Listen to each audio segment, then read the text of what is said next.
నీ విమోచకుడు సజీవుడు. Praise the Lord. దేవునికి స్తోత్రము. నీ విమోచకుడు సజీవుడు అనే ఆత్మీయ కార్యక్రమం చూస్తున్న ప్రతి ఒక్కరికి కూడా అపోస్తలుల బోధ మినిస్ట్రీస్ తరపున ప్రత్యేకమైన ప్రేమపూర్వక వందనములు తెలియపరుస్తున్నాను. మరి ఈరోజు మనము అబ్రహాము చేసిన ప్రార్థన అనే అంశం మీద దేవుని యొక్క వాక్యాన్ని ధ్యానం చేసుకున్నాము. అబ్రహాము దేవుడు పిలిచిన నాటి నుండి ఎన్నో మారులు ప్రార్థన చేశాడు, బలిపీఠాలు కట్టాడు. మరి ఆయన జీవితంలో ఒకానొక సందర్భంలో ఒక ఆశ్చర్యము, అద్భుతము, మరుపురాని సంఘటన జరిగినది. ఆయన దేవుని సన్నిధిలో నిలిచి ఉండి పెనుగులాడినటువంటి అనుభవము జరిగినది. ఆ అనుభవాన్ని ఈరోజు మనం ధ్యానం చేసుకున్నాము. ఆది కాండము 18వ అధ్యాయము 22వ వచనాన్ని మనం చదువుకుందాము. ఆ మనుషులు అక్కడి నుండి తిరిగి సొదొమ వైపుగా వెళ్ళిరి. అబ్రహాము ఇంకా యెహోవా సన్నిధిని నిలిచి ఉండెను. ఇక్కడ మనం చదివిన లేఖనాలను చూస్తున్నట్లయితే అబ్రహాము ఇంకను యెహోవా సన్నిధిని నిలిచి ఉండెను అని రాయబడి ఉన్నది. అంటే ఇంకను యెహోవా సన్నిధిని నిలిచి ఉండెనంటే అంతకు ముందు నుండే ఆయన దేవుని సన్నిధిలో నిలిచి ఉన్నాడంట. దేవుని సన్నిధిలో నిలిచి ఉండి ఏం చేస్తున్నాడు? ప్రార్థన చేస్తున్నాడు. ఆయన ప్రార్థన చేస్తున్న సందర్భంలోనే ఆయన జీవితంలో ఒకానొక సందర్భంలో దేవుడు దర్శించాడు. దేవుడు దర్శిస్తే దేవుణ్ణి ఆయన వదిలిపెట్టకుండా ఒక శ్రేష్టమైన ఆతిథ్యం, గొప్ప ఆతిథ్యం ఇచ్చాడు. అది ఏంటనేది గమనించినట్లయితే ఒకానొక దినాన మరి ఆయన ఎండవేళ గుడారపు ద్వారం దగ్గర కూర్చొని ఉన్నప్పుడు యెహోవా అబ్రహామునకు కనబడి ఉన్నాడంట. అంటే ఎండవేళ మరి గుడారపు ద్వారం దగ్గర కూర్చొని అబ్రహాం ఏం చేసి ఉంటాడు? ఆయన నిరాశలో ఉన్నాడేమో, నిస్పృహలో ఉన్నాడేమో, మరి ఆయన జీవితం పట్ల, మరి ఆయన పిలుపు పట్ల మరి ఆలోచన చేసుకుంటూ ఉన్నాడేమో. మరి నాకు 75 సంవత్సరాల వయసు అప్పుడు దేవుడు నన్ను పిలిచాడు. మరి కల్దీలను దేశంలో నుండి, ఊరను పట్టణంలో నుండి, విగ్రహారాధన కుటుంబంలో నుండి దేవుడు నన్ను పిలిచి ఉన్నాడు. మరి ఆయన నన్ను దీవిస్తానన్నాడు, ఆశీర్వదిస్తానన్నాడు. భూమి మీద సమస్త వంశములకు ఆశీర్వాదకరంగా చేస్తానన్నాడు. అనేక జనములకు తండ్రిగా మారుస్తానన్నాడు. మరి నేను ఇంకా ఈ స్థితిలో ఉన్నానేంటి? మరి గర్భఫలం లేకుండా ఉన్నానేంటి? వారసులు లేకుండా ఉన్నానేంటి? మరి దేవుడు ఏంటి మరి మౌనంగా ఉంటున్నాడు? ప్రతిరోజు మరి నేను దేవునితో మాట్లాడుతున్నాడు. మరి ఆయనేమో మరి నా స్నేహితుడైన అబ్రహామా అని పిలుస్తున్నాడు. మరి ఆయన పిలుస్తున్నాడు, నేను మాట్లాడుతున్నాను, ఆయన ప్రతిరోజు పిలుస్తున్నాడు. కానీ నా జీవితంలో ఉన్నటువంటి లోటును ఎందుకు పూడ్చడం లేదని చెప్పేసి మరి ఎండవేళ నిరాశలో కూర్చొని ఆలోచన చేసుకున్నాడేమో మరి అబ్రహాము. ఆ సమయంలో దేవుడు దర్శించాడంట. ఇక్కడ అబ్రహాముని దేవుడు దర్శించడానికి 2 కారణాలు ఉన్నాయి. మొదటిగా అబ్రహాము నిరాశలో ఉంటే ఆయన జీవితంలో మీదటికి మరి శారాయికి సంతానం కలగబోచున్నదని, అబ్రహాముకు వారసుడు పుట్టబోచున్నాడని తెలియపరచుటకు మరి దేవాతి దేవుడు అబ్రహాముని దర్శించాడు. రెండవదిగా సొదొమ గొమొర్రా పట్టణమును గురించి, నాశనమును గురించి తెలియపరచుటకు దేవుడు మరి అబ్రహాముని దర్శించాడు. ఎందుకు సొదొమ గొమొర్రా పట్టణం నాశనం గురించి అబ్రహామునకు తెలియపరచాలి అనుకున్నాడు అంటే, ఆ సొదొమ గొమొర్రా పట్టణములో అబ్రహామునకు బంధువును, రక్త సంబంధియు అయినటువంటి లోతు ఉన్నాడు. మరి లోతును బట్టి దేవుడు జ్ఞాపకం చేసుకొని అబ్రహామును బాధపెట్టడం ఇష్టం లేకపోతే లోతు అనే నీతిమంతుడు తప్పించబడాలి అని ఏమో దేవుడు మరి అబ్రహామును దర్శించి ఈ 2 సంగతులు తెలియపరచుటకు వచ్చాడు. మరి అబ్రహామును దేవుడు దర్శించినప్పుడు, ఆయన కన్నులెత్తి చూచినప్పుడు వారు 3 మనుషులుగా కనబడ్డారంట. మరి 3 మనుషులుగా కనబడిన తర్వాత అయినప్పటికీ కూడా అబ్రహాము మనోనేత్రములతో గ్రహించి మరి ఆయన గుడారపు ద్వారము దగ్గరికి వచ్చినటువంటి దేవుణ్ణి వదిలిపెట్టక, ప్రభువా నీ కటాక్షము నా మీద ఉన్న ఎడల నన్ను దాటిపోవద్దని నేల మట్టుకు వంగి సాగిలపడి నమస్కారం చేసి బతిమలాడుకొని మరి ఇంటికి తీసుకొని వెళ్ళి శారాతో చెప్పి మరి ఒక శ్రేష్టమైన ఆతిథ్యాన్ని సిద్ధపరిచి అబ్రహాము, శారాయి ఇరువురు కూడా కలిసి మరి దేవాతి దేవునికి శ్రేష్టమైన ఆతిథ్యాన్ని ఇచ్చారంట. మరి మన జీవితంలో కూడా దేవుడు మనల్ని దర్శిస్తే మన జీవితంలో ఉన్న శ్రేష్టమైన వాటిని ఇచ్చేవారిగా ఉండాలి, శ్రేష్టమైన ఆతిథ్యం ఇచ్చేవారిగా ఉండాలని దేవుడు తెలియపరుస్తున్నాడు. ఎందుకంటే ఆయన నీవు నేను అనుకుంటున్నట్టుగా సామాన్యమైన వాడు కాదు. ఆయన రాజులకే రాజు, ఈ లోకానికే రారాజు. ఆయన నిజమైన దేవుడు. ఆయన ఈ లోకాన్ని పరిపాలించే సర్వాధికారి. ఆయన ఉన్నవాడు అనువాడు. ఆయన సత్యమై ఉన్న దేవుడు. కాబట్టి ఆయన పిల్లలముగా ఆయన మనల్ని దర్శించినప్పుడు, ఆయన మన యొద్దకు వచ్చినప్పుడు, మన గుడార ద్వారము దగ్గరకు వచ్చినప్పుడు మనము శ్రేష్టమైన ఆతిథ్యాన్ని ఇచ్చేవారిగా ఉండాలని దేవుడు తెలియపరుస్తున్నాడు. మన జీవితంలో ఏమున్నా ఏమి లేకపోయినా దేవుడు మనల్ని దర్శించినప్పుడు మన జీవితంలో ఉన్న శ్రేష్టమైన వాటిని దేవుడికి ఇస్తే మన జీవితాలలో తప్పకుండా ఆయన గొప్ప మేలు చేస్తాడు. అంతకంతకు ఇంకా రెట్టింపు మేలు చేస్తాడు. ఇక్కడ అబ్రహాము శ్రేష్టమైన ఆతిథ్యాన్ని దేవునికి ఇస్తే, శ్రేష్టమైన ఆతిథ్యాన్ని దేవునికి సిద్ధపరిస్తే దేవుడు శ్రేష్టమైన బహుమానమును, శ్రేష్టమైన వాగ్దానమును ఇచ్చి ఉన్నాడు. దేవుడు అబ్రహాముతో మాట్లాడుచున్నాడు. మీదటికి ఈ కాలమున నీ యొద్దకు మరలా నిశ్చయముగా వస్తాను, అప్పుడు నీ భార్య అయిన శారాకు ఒక కుమారుడు కలుగునని చెప్పాడు. దేవుడు శ్రేష్టమైన ఆతిథ్యాన్ని స్వీకరించి శ్రేష్టమైన బహుమానాన్ని అబ్రహామునికి ఇచ్చి ఉన్నాడు. నీవు నిరాశలో ఉండవద్దు, నీవు బాధపడవద్దు, నీవు చింతింపవద్దు. నేను నీకు వాగ్దానం చేసిన రీతిగా, నీకు మాట ఇచ్చిన రీతిగా, నిన్ను పిలిచిన రీతిగా తప్పకుండా మీదటికి నీ గర్భవాసమున కుమారుడు పుట్టబోచున్నాడు, నీకు వారసుడు కలగబోచున్నాడు అని వారికి సంతోషకరమైన శుభవర్తమానమును, శుభ సమాచారమును తెలియపరిచాడు. దేవుడు మన జీవితాలలో దర్శించాడు అంటే, మనము దేవుని సన్నిధిలో నిలిచి ఉన్నట్లయితే మన జీవితంలో ఉన్న సమస్తమును దేవునికి అర్పణగా, ఆతిథ్యముగా ఇచ్చినట్లయితే ఆయన మన జీవితాలలో గొప్ప కార్యాలు చేస్తారని అబ్రహామును బట్టి, శారాయిని బట్టి అర్థమవుతుంది. దేవుడు దర్శిస్తే వారు శ్రేష్టమైన దానిని దేవునికి ఇచ్చారు. దేవుడు మనల్ని దర్శిస్తే, దేవుడు మనల్ని పిలిస్తే, దేవుడు మనల్ని మరి దర్శించి మాట్లాడితే మనం కూడా ఏం చెప్పాలి, ఏం చేయాలి? ఈ లోకాన్ని, ఈ దరిద్రాన్ని, ఈ పాప బ్రతుకుని విడిచిపెట్టేసి ఇది మొదలుకొని నీకు ఇష్టమైన బిడ్డగా ఉంటాను, నీకు ఇష్టమైన వ్యక్తిగా జీవిస్తాను, నీ వాక్య ప్రకారం బ్రతుకుతాను, ప్రభువా నా జీవితంలో వాక్యాన్ని నెరవేరుస్తానని చెప్పేవారుగా ఉండాలి అని దేవుడు తెలియపరుస్తున్నాడు. ఇక్కడ దేవుడు దర్శించడానికి గల కారణము మనము ముందుగా మాట్లాడుకున్న రీతిగా 2 కారణాలు ఉన్నాయి. మొదటిగా మరి దేవుడు అబ్రహామునకు వారసుడు పుట్టబోచున్నాడని తెలియపరిచాడు. రెండవదిగా మరి సొదొమ గొమొర్రా పట్టణమును నాశనము చేయబోతున్నాను అని తెలియపరిచాడు అని మనము ఇక్కడ గ్రహించాలి. వారు అబ్రహాముతో నీకు మీదటికి మరి వారసుడు పుట్టబోచున్నాడు అని చెప్పి తర్వాత అక్కడ నుండి లేచి సొదొమ తట్టు చూశారంట. అప్పుడు అబ్రహాము వారిని సాగనంపుటకు వారితో కూడా వెళ్ళాడంట. అప్పుడు దేవుడు అనుకుంటున్నాడంట, నేను చేయబోయే కార్యాన్ని నా స్నేహితుడైన అబ్రహామునకు దాచదనా? అబ్రహాముతో నిశ్చయముగా చెప్పాలి, నేను అబ్రహాముతో ఈ సంగతిని దాయకూడదు అని దేవుడు మరి సొదొమ గొమొర్రాలను గూర్చిన సంగతిని అబ్రహాముతో తెలియపరిచాడు. మనము ఇక్కడ గ్రహించాల్సింది ఏంటంటే, మనము ప్రార్థన చేస్తున్నట్లయితే ఎడతెగక నిత్యము ప్రతిరోజు కూడా దేవునితో సహవాసం చేస్తున్నట్లయితే మన జీవితంలో కష్టాలున్నా, ఇరుకులున్నా, ఇబ్బందులున్నా, బాధలున్నా, నష్టమున్నా, విచారం ఉన్నా, చింతున్నా, మరి సంతానం ఉన్నా లేకపోయినా, మరి మనకు సంపద ఉన్నా లేకపోయినా, పేరు ప్రఖ్యాతులు ఉన్నా లేకపోయినా, ఈ లోకములో మరి కడు పేదరికంలో ఉన్న, భయంకరమైన స్థితిలో బ్రతుకుతున్నా మనము ప్రతిరోజు కూడా దేవునితో మాట్లాడే వారిగా ఉన్నట్లయితే దేవుడు మనల్ని నిశ్చయముగా ఇష్టపడతాడు. ఎందుకంటే మనం భూమి మీద ఉన్న వాటిని ఆశించకుండా దేవునితో సహవాసాన్ని కోరుకుంటున్నాం కదా.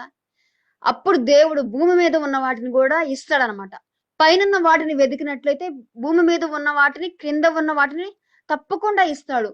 పైనున్న ఆశీర్వాదాలను వెతికినట్లయితే, పైనున్నటువంటి వాటిని మనం కోరుకున్నట్లయితే దేవుడు ఏం చేస్తాడు? క్రిందున్న వాటిని ఇస్తాడు, క్రిందున్న ఆశీర్వాదాలు కూడా ఇస్తాడు అనమాట. ఇక్కడ అబ్రహాము దేవునితో సహవాసాన్ని కోరుకున్నాడు, దేవునితో ప్రతిరోజు మాట్లాడుతున్నాడు, దేవునితో మాట్లాడి సంతోషిస్తున్నాడు. ప్రతిరోజు కూడా మాట్లాడి మాట్లాడి మాట్లాడి మాట్లాడి మరి దేవునికి స్నేహితుడిగా అయిపోయాడు. మన జీవితంలో కూడా మనం దేవునికి స్నేహితులుగా అయినట్లయితే మన జీవితాలలో రాబోయే కాలంలో ఏం జరుగుతుందో, భవిష్యత్తు ఏమిటో, మరి మంచి జరుగుతుందో చెడు జరుగుతుందో తప్పకుండా దేవుడు తెలియపరుస్తాడు. ఇక్కడ అబ్రహాము దేవుని సన్నిధిలో ఉన్నాడు, ప్రార్థన చేశాడు కాబట్టేగా మరి 2 సంగతులు తెలియపరచబడినవి. మొదటిది ఏంటి? తప్పకుండా మీదటికి నీకు వారసుడు పుడతాడు, శారాకి కుమారుడు కలుగుతాడు, మరలా నేను మీదటికి నిన్ను కలుసుకుంటాను, వస్తానని చెప్పాడు. అది వాగ్దానము. రెండవదిగా ఏం చెప్పాడు? సొదొమ గొమొర్రా పట్టణమును నశింపపు చేయబోచున్నాను అని చెప్పాడు. ఒకటి మంచి చెప్పాడు, 2 చెడు చెప్పాడు. ఇక్కడ మనం గ్రహించాల్సింది ఏంటంటే, మనం ప్రార్థన చేసినట్లయితే, మనం దేవుని సన్నిధిలో ఉన్నట్లయితే అబ్రహాము వలె నిత్యము ఎడతెగక తప్పకుండా మంచైనా చెడైనా భవిష్యత్తు తప్పకుండా దేవుడు తెలియపరుస్తాడు, మాట్లాడతాడు. ఇక్కడ అబ్రహాముతో చెప్పిన రీతిగా మనతో కూడా చెప్తాడు. ఇక్కడ అబ్రహాముతో దాచకుండా ఎలా ఉన్నాడో మనతో కూడా దాచకుండా ఆయన మనకి తెలియపరుస్తాడు అనమాట. మన జీవితంలో ఉన్న వాటిని, లేకపోతే మన చుట్టూ జరగబోతున్న వాటిని, లేకపోతే మన కుటుంబంలో జరగబోతున్న వాటిని, మన సంఘంలో జరగబోతున్న వాటిని, మన పరిచర్యలో జరగబోతున్న వాటిని, మరి మన రక్త సంబంధికుల జీవితాలలో జరగబోతున్న వాటిని, మన ఆత్మీయుల జీవితాలలో జరగబోతున్న వాటిని దేవుడు తప్పకుండా దర్శిస్తాడు, మాట్లాడతాడు, తెలియపరుస్తాడు. ఎప్పుడు? అబ్రహాము వలె దేవుని సన్నిధిలో ఉన్నప్పుడు, అబ్రహాము వలె దేవునికి స్నేహితులుగా మారినప్పుడు, అబ్రహాము వలె ఏమున్నప్పటికీ ఏం లేకపోయినప్పటికీ దేవునితో ప్రతిరోజు సహవాసం చేస్తున్నప్పుడు తప్పకుండా దేవుడు తెలియపరుస్తాడు, మాట్లాడతాడు. ఆ రీతిగా మనము మేలులు పొందుకుంటామని దేవుడు వాక్యం ద్వారా మాట్లాడుతున్నాడు. అబ్రహాము ప్రార్థన మనకు నేర్పిస్తుంది. అబ్రహాము ప్రార్థన మన జీవితంలో 2 విషయాలు నేర్పించవచ్చు. మొదటిగా దేవునితో సహవాసం చేయాలి, క్రమం తప్పక ప్రార్థన చేయాలి. అలాగ చేయడం ద్వారా మనకు మేలు, మనకు మంచిది అని. ఇప్పుడు కీడు జరగబోతున్నది అని అబ్రహాముతో దేవుడు మాట్లాడాడు. అప్పుడు అబ్రహాం ఏం చేశాడు? నాకెందుకులే, సొదొమ గొమొర్రా పట్టణం నాశనం అయిపోతే, నేను మమ్రే దగ్గర ఉన్న సింధూరు వనంలో ఉన్నానుగా, మరి నేను కానాన్లో జీవిస్తున్నాను కదా, నాకేమవుతుంది? నాకేమవదు. నేను నా భార్య హ్యాపీగా ఉండొచ్చు, మరి నా పనివారు, నా సంపద హ్యాపీగా ఉండవచ్చు, సంతోషంగా ఉండవచ్చు. మాకేం నష్టం వాటిల్లటం లేదుగా. ఇంకా దేవుడు ఇంకా శుభవర్తమానాన్ని ఇచ్చాడు, వాగ్దానం కూడా చేశాడు. ఇప్పటి వరకు మా జీవితాలలో ఒక లోటు ఉంటే ఆ లోటు కూడా తీర్చబోతున్నాడు. మరి వచ్చే సంవత్సరంలో మాకు వారసుడు పుడతాడంట, మేము తప్పకుండా ఆశీర్వదించబడతానని దేవుడు మాట్లాడుచున్నాడు కదా. ఇంకా నాకేంటిలే అని అనుకోలా అబ్రహాము. ప్రార్థనాపరుడైన అబ్రహాము, దేవుని స్నేహితుడైనటువంటి అబ్రహాము, ప్రతిరోజు క్రమం తప్పక ప్రార్థించే అబ్రహాము, బలిపీఠాలు కట్టే అనుభవం ఉన్నటువంటి అబ్రహాము, ఎక్కడికి వెళ్ళినా అక్కడ దేవుని వెతికే అబ్రహాము, దేవునితో మాట్లాడే అబ్రహాము, దేవుని కొరకు ఆయన జీవితాన్ని ఇచ్చినటువంటి అబ్రహాము, ఊరును విడిచిపెట్టినటువంటి అబ్రహాము, తన స్వజనులను విడిచిపెట్టినటువంటి అబ్రహాము దేవునితో ఉండటం శ్రేష్టం అనుకొని భావించాడు. కాబట్టే ఆయన జీవితంలో గొప్పవాడిగా చేయబడ్డాడు, అనేక జనములకు తండ్రిగా చేయబడ్డాడు, ప్రార్థనలో లోతైన అనుభవంలోనికి నడిపించబడ్డాడు, రాబోయే భవిష్యత్తులో జరగబోయే సంగతులను తెలుసుకున్నాడు.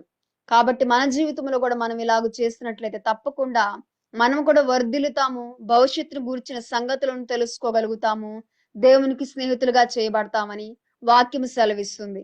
మరి ఆ సందర్భంలో సొదొమ గొమొర్రా పట్టణము నాశనం అయిపోతుంది అని చెప్పేసి దేవుడు మాట్లాడినప్పుడు మరి అబ్రహాము ఏం చేశాడు అనేది మనం తెలుసుకుందాము. ఏం చేశాడు అంటే, ఆ సంగతి చెప్పి వాళ్ళు వెళ్ళిపోయారు. వెళ్ళిపోయిన తర్వాత అబ్రహాం ఏం చేశాడు? ఇక మౌనంగా ఉండలా, అక్కడ దేవుని సన్నిధిలోనే నిలిచి ఉండి మరలా పెనుగులాడటం ప్రారంభించాడు, మొర్ర పట్టడం ప్రారంభించాడు, విజ్ఞాపన చేయటం ప్రారంభించాడు.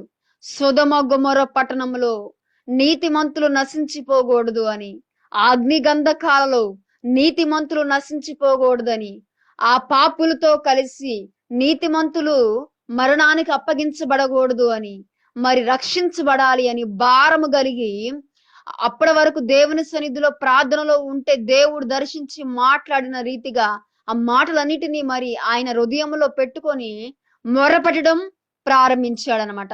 ఏమని మొరపెట్టాడు అంటే, ప్రభువా అని చెప్పేసి దేవుని దగ్గరికి సమీపించి, దుష్టులతో కూడా నీతిమంతులను నాశనం చేయుదువా? అయ్యా ఒక్కసారి ఒకవేళ ఆ పట్టణంలో 50 మంది నీతిమంతులున్న ఎడల ఆ పట్టణమును నాశింప చేయక ఉందువా? ఆ నీతిమంతులను కాపాడుదువా అని చెప్పేసి అబ్రహాము దేవునితో మాట్లాడుతున్నాడు. మరి అప్పుడు దేవుడు ఏమంటున్నాడు అంటే, ఓకే అబ్రహాము, నీ ఇష్ట ప్రకారమే, ఒకవేళ నువ్వు బ్రతిమాలుకున్నట్లుగా, నీవు విజ్ఞాపన చేసినట్లుగా, నీవు నన్ను అడిగిన రీతిగా బ్రతిమాలుకున్న రీతిగా ఆ పట్టణంలో 50 మంది నీతిమంతులు ఉన్న ఎడల ఆ పట్టణమును నేను నాశనము చేయక తప్పకుండా విడిచిపెడతాను అని చెప్పేసి దేవుడు చెప్పాడు. మరలా అబ్రహాం ఏం చేశాడు అంటే, ఆ మాట చెప్పాడని చెప్పేసి పెనుగులాడటం వదలలేదు, ప్రార్థించడం ఆపలేదు. ఒకవేళ మరి ఆ పట్టణంలో 5 తక్కువైన ఎడల, ఏ 5? 50 మందిలో 5 తక్కువైన ఎడల, 45 మంది నీతిమంతులు ఉన్న ఎడల, నీవు ఆ పట్టణమును కాపాడుదువా? నాశనము చేయకుండా ఉండువా అని అడిగాడు. ఎలా అడిగాడు తెలుసా? తగ్గించుకొని అడిగాడు. ఇంకొక్కసారి ప్రభువా, ధూళియు బూడిదనైన నేను నీతో మాట్లాడ తెగించుచున్నాను అని బ్రతిమాలుకొని, 50 మందిలో 5 తక్కువైతే ప్రభువా కనికరిస్తావా, కటాక్షిస్తావా, ఆ పట్టణమును కాపాడుతావా అని బ్రతిమాలుకున్నాడు. అప్పుడు దేవుడు, సరే నీవన్నట్టుగానే 5 తక్కువైతే 50 మందిలో, మరి నీవు బ్రతిమాలినట్టుగానే, నీవు వేడుకున్నట్టుగానే, నీవు విజ్ఞాపన చేసినట్లుగానే ఆ పట్టణాన్ని కాపాడుతానని మాట ఇచ్చాడు. అయితే సర్లే, దేవుడు మాట ఇచ్చాడు కదా, 45 మంది ఉన్న ఎడల పట్టణాన్ని కాపాడుతానని. మరి సర్లే, ఇంకేంటి, నిర్భయంగా వెళ్ళిపోవచ్చు కదా అబ్రహాము వెళ్ళలేదు. కారణం ఏంటంటే, ఆ సొదొమ గొమొర్రా పట్టణమును గూర్చి అబ్రహాముకు అవగాహన ఉన్నది. ఆ పట్టణంలో 45 మంది నీతిమంతులు లేరు. ఆ పట్టణంలో ఎంతమంది నీతిమంతులు ఉన్నారు, ఆ పట్టణంలో ఏమి ఉన్నదో అబ్రహాముకు తెలిసే ఉన్నది. అందుకోసమే అబ్రహాము ఏమంటున్నాడు అంటే, మరలా దేవుని బ్రతిమాలటము, మరలా దేవుని వేడుకోవడం ప్రారంభించాడు. అయ్యా ప్రభువా, దుష్టులతో కూడా నీతిమంతులను చంపుట నీకు దూరం అవును గాక. యేసయ్యా, నీతిమంతుని దుష్టునితో సమముగా ఎంచుట నీకు దూరం అవును గాక. నువ్వు సర్వలోకమునకు తీర్పు తీర్చువాడువు, నువ్వు న్యాయము చేయవాడువు అయ్యా అని చెప్పేసి బ్రతిమాలుకుంటూ మరలా ఇంకొక మాట మాట్లాడుతున్నాడు. ఏమని అంటే, ఒకవేళ 40 మందే కనబడతారేమో, 45 మంది ఉండరేమో, 45 మంది కనబడిన ఎడల నీవు ఆ పట్టణాన్ని నాశనం చేయకుండా ఉంటావా అని చెప్పేసి దేవుణ్ణి అబ్రహాము బ్రతిమాలుకుంటున్నాడు. అప్పుడు సరే, నీవన్నట్టుగానే 40 మంది ఉన్న ఎడల ఆ పట్టణాన్ని నాశనం చేయకుండా ఉంటానని దేవుడు అబ్రహాంతో సెలవిస్తాడు. మరలా అయినా కూడా దేవుని వదల, పెనుగులాడటం వదల, దేవుని పాదాలు పట్టుకోవడం వదల, దేవునితో మాట్లాడటం వదల, అసలు విడిచిపెట్టడంలా. మన జీవితాల్లో కూడా మనము ఏదైనా కష్టమైన, బాధ అయిన ప్రార్థనలో పెనుగులాడే వారిగా ఉండాలి. ఇక్కడ అబ్రహాము ప్రార్థన మనము ఏం నేర్చుకోవాలి అంటే, ఇక్కడ అబ్రహాము ప్రార్థన బట్టి మనం ఏం నేర్చుకోవాలి అంటే, మన జీవితంలో సమాధానం వచ్చే వరకు పెనుగులాడే వారిగా ఉండాలి, ప్రార్థన చేసే వారిగా ఉండాలి, మొరపెట్టే వారిగా ఉండాలి, విజ్ఞాపన చేసే వారిగా ఉండాలి, పట్టుదల కలిగి, రోషం కలిగి ప్రార్థించే వారిగా ఉండాలి అని దేవుడు మాట్లాడుచున్నాడు. ఇక్కడ అబ్రహాం మరలా ఏమన్నాడో తెలుసా? ప్రభువా, నీవు కోపపడని ఎడల నేను ఇంకొకసారి మాట్లాడతాను, నా మాట దయచేసి విని అంగీకరించవా? ఒకవేళ 30 మందే ఉంటారేమో ఆ పట్టణంలో, 30 మంది నీకు కనబడిన ఎడల ఆ పట్టణం నువ్వు నాశనం చేయకుండా ఉంటావా అని చెప్పేసి దేవుని బ్రతిమాలాడు. సర్లే, నా స్నేహితుడైన అబ్రహాము గంట సేపు నుంచి, లేకపోతే 10 గంటల నుంచి, లేకపోతే 2 రోజుల నుంచి, వారం నుంచి బతిమలాడుతూనే ఉన్నాడు.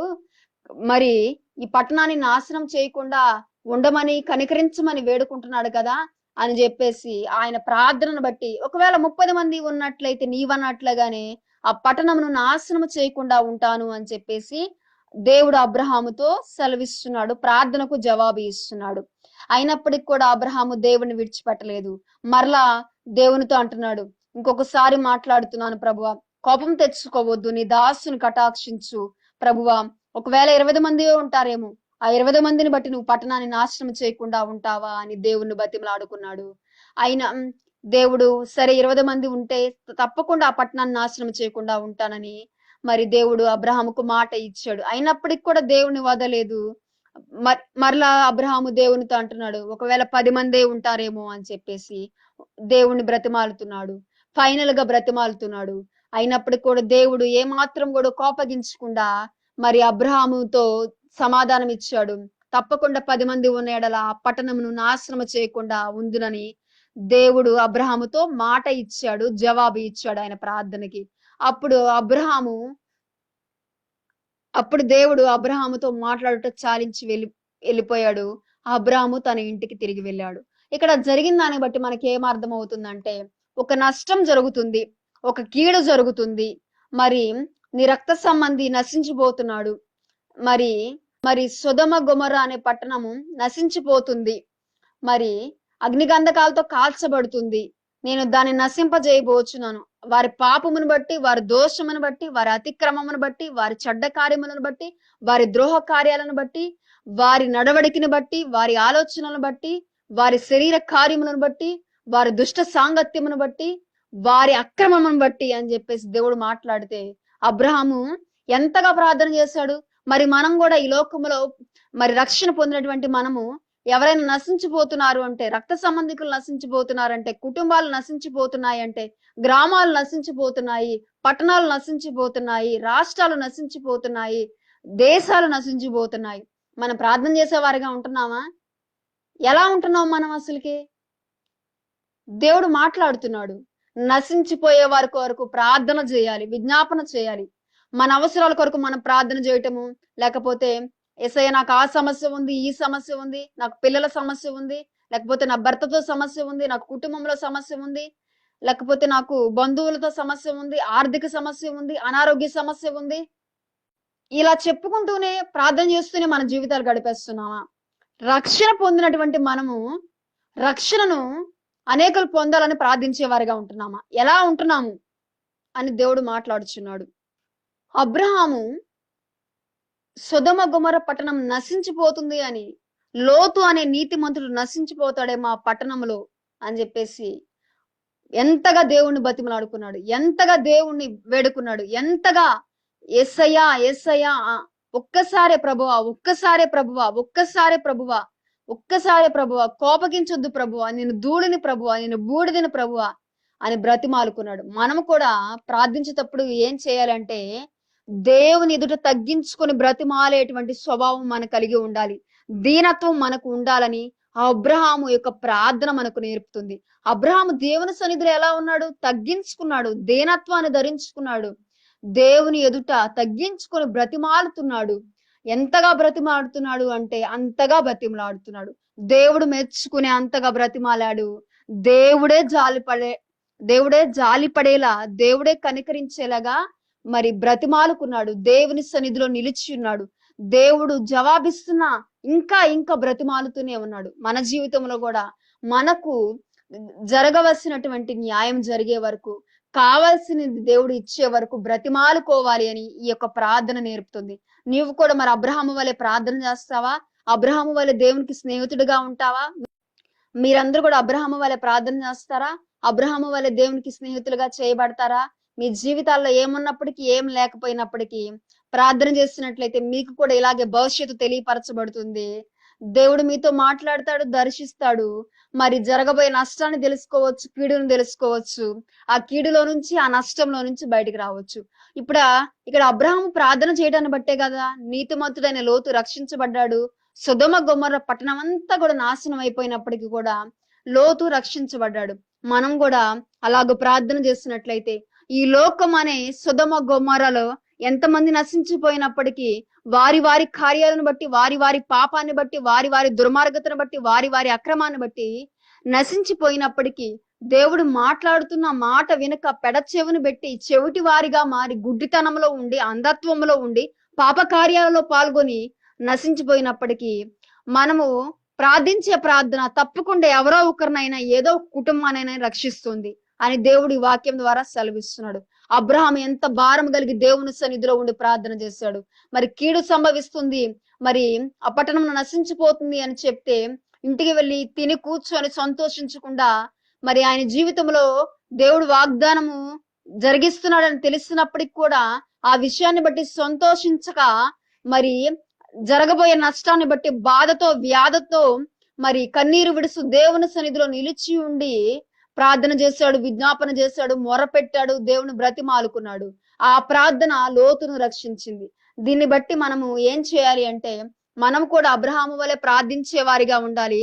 అబ్రహాము వలె మనము వేడుకునే వారిగా ఉండాలి. అబ్రహాము వలె బతిమాలుకునే వారిగా ఉండాలి. అబ్రహాము వలె దేవుని సన్నిధిలో పెనుగులాడే వారిగా ఉండాలి. దేవుని సన్నిధిలో మనము విజ్ఞాపనకర్తలుగా ఉండాలి, విజ్ఞాపన చేసే వారిగా ఉండాలని దేవుని యొక్క వాక్యము సూటిగా మాట్లాడుతుంది. కాబట్టి నీవు ఆ రీతిగా చేస్తావా? ప్రార్థన చేస్తావా? నశించిపోయే వారి కొరకు ప్రార్థన చేస్తావా? రక్త సంబంధికుల కొరకు ప్రార్థన చేస్తావా? మరి దేవుని సన్నిధిలో ఎడతెగక ప్రతిరోజు ప్రార్థన చేస్తావా? దేవునికి స్నేహితుడిగా మారేంత వరకు ప్రార్థన చేస్తావా? నువ్వు అలాగ ప్రార్థన చేస్తున్నట్లయితే నీకు భవిష్యత్తు తెలియపరచబడుతుంది. నీవు అనేకమైన సమస్యలలో నుండి, ప్రమాదాలలో నుండి తప్పించబడతావు. అనేకులను తప్పించేటువంటి మరి వ్యక్తిగా వాడబడే పాత్రగా నీవు చేయబడతావని దేవుడు మాట్లాడుచున్నాడు. ఇక్కడ లోతు రక్షించబడటానికి అబ్రహాము ఒక పాత్రగా వాడబడ్డాడు. నీవు కూడా ప్రార్థించినట్లయితే ఈ లోకంలో అనేక మంది రక్షించబడుటకు నిన్ను కూడా దేవుడు ఒక పాత్రగా వాడుకుంటాడని ఈ వాక్యం ద్వారా గ్రహించాలని దేవుడు మాట్లాడుచున్నాడు. మరి ఆ రీతిగా మీరందరూ కూడా అబ్రహాము వలె ప్రార్థన చేస్తారని, ఆ అబ్రహాము ప్రార్థన ద్వారా ఒక పాఠాన్ని నేర్చుకున్నారని, దీనత్వం కలిగి ప్రార్థన చేస్తారని, ప్రతిరోజు కూడా ప్రార్థన చేస్తారని, పైనున్న వాటిని వెతుకుతారని, శ్రేష్టమైన ఆతిథ్యం దేవునికి ఇస్తారు అని, మరి దేవుని బ్రతిమాలుతారు అని నేను నమ్ముచున్నాను. ఈ వాక్యము మీ జీవితాలలో బలంగా పనిచేస్తుంది అని మరి నేను ఆశపడుచున్నాను. ఆ రీతిగా ప్రతి ఒక్కరు చేయండి. అబ్రహాం యొక్క ప్రార్థన ద్వారా గొప్ప ఆత్మీయ పాఠాన్ని నేర్చుకోనండి. మరి ఈ లోకంలో మరి అనేక మంది నశించిపోవచ్చున్నారు. ఇక్కడ అబ్రహాము మరి ఒక వ్యక్తి, లోతు అనే వ్యక్తి నశించిపోతుంటేనే చూస్తూ ఊరుకోలేక బాధతో వ్యధతో ఎంతగానో దేవుని సన్నిధిలో నిలుచుండి ప్రార్థన చేశాడు. అలాంటిది మరి ఈ లోకం అనే సుధమ గొమొర్రా పట్టణంలో మరి ఎంతగానో బిలియన్స్ లో కోటాను కోట్ల మంది నశించిపోతుంటే దేవాది దేవుడు చూస్తూ ఊరుకోగలడా? ఆయన చూస్తూ ఊరుకోవట్లేదు. మన కొరకు విజ్ఞాపన చేస్తున్నాడు. మన కొరకే కలవరి శిలువలో మరణించాడు. మన కొరకే రక్తం కార్చాడు. మనల్ని శాపము నుండి, పాపము నుండి, దారిద్ర్యము నుండి విడిపించాలి, విమోచించాలి. మరి అపవాది యొక్క సంఖ్యల నుండి, మరణ బంధకాల నుండి, దాస్యత్వం నుండి విడిపించాలని ఆయన మరణించాడు, మనకు విజయాన్ని ఇచ్చాడు. ఆయన తిరిగి లేచాడు, మన కొరకు రాబోచున్నాడు. కాబట్టి ఆ గ్రహింపు నీకు ఉన్నదా? మరి నీవు నశించిపోవడం దేవునికి ఇష్టం లేదని, ఇక్కడ లోతు నశించిపోకూడదని అబ్రహాము విజ్ఞాపన చేశాడు. రక్త సంబంధి అవ్వచ్చు, లేకపోతే ఎవరైనా కావచ్చు. అబ్రహాము ప్రార్థన చేసి ఉండేవాడు. ఎందుకంటే అబ్రహాము దేవుని సంబంధి. అబ్రహాము దేవుని యొక్క మనస్సును ఎరిగి ఉన్నవాడు, దేవుని మనస్సును కలిగి ఉన్నవాడు. కాబట్టి ఎవరైనా సరే కావచ్చు, లోతు కాదు ఇంకొకరైనా కావచ్చు, ప్రార్థన చేసి ఉండేవాడు. అలాగే దేవాతి దేవుడు ప్రతి ఒక్కరి కొరకు ప్రార్థన చేస్తున్నారు, ఎవరు నశించిపోకూడదని. కాబట్టి ప్రతి ఒక్కరు కూడా మరి తప్పకుండా మరి ఈ ప్రార్థన ద్వారా దేవుని వైపు తిరుగుతారని, రక్షించబడతారని, అనేకుల కొరకు ప్రార్థన చేస్తారు అని, పట్టుదల కలిగి, రోషము కలిగి, పెనుగులాడే ప్రార్థన అనుభవంలోనికి నడిపించబడతారని, లోతైన అనుభవంలోనికి నడిపించబడతారని, దీనత్వం కలిగి ఉంటారని, శ్రేష్టమైన వాగ్దానాన్ని పొందుకుంటారని, అబ్రహాము వలె మరి శ్రేష్టమైన ఆతిథ్యాన్ని దేవునికి ఇస్తారని నమ్ముచున్నాను. ఇక్కడ అబ్రహాము ప్రార్థించడం ద్వారా ఎన్నో మేలులు పొందుకున్నాడు. మొదటిగా దేవుడు దర్శించాడు.